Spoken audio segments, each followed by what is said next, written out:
أعوذ بالله من الشيطان الرجيم. بسم الله الرحمن الرحيم.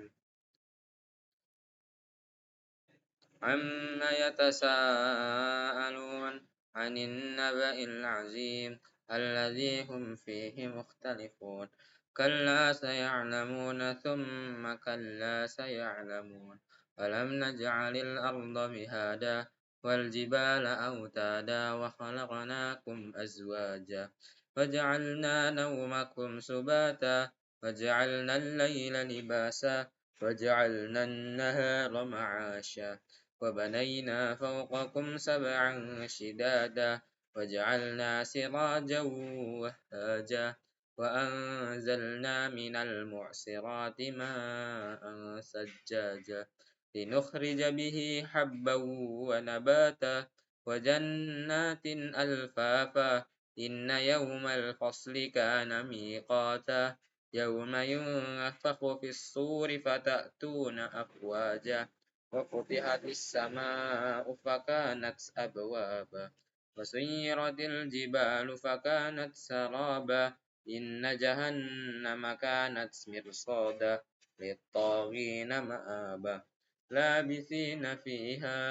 أحقابا لا يذوقون فيها بردا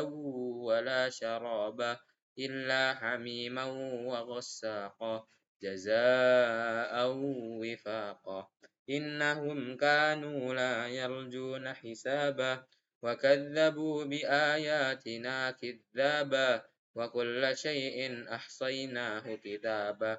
فذوقوا فلن نزيدكم إلا عذابا إن للمتقين مفازا حدائق وأعنابا وكواعب أترابا وكأسا دحاقا لا يسمعون فيها لغوا ولا كذابا جزاء من ربك عطاء حسابا رب السماوات والأرض وما بينهما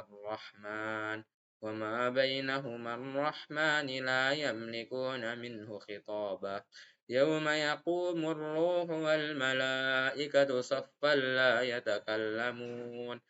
يتكلمون إلا من أذن له الرحمن وقال صوابا ذلك اليوم الحق فمن شاء اتخذ إلى ربه مآبا إنا أنذرناكم عذابا قريبا يوم ينظر المرء ما قدمت يداه ويقول الكافر يا ليتني كنت ترابا.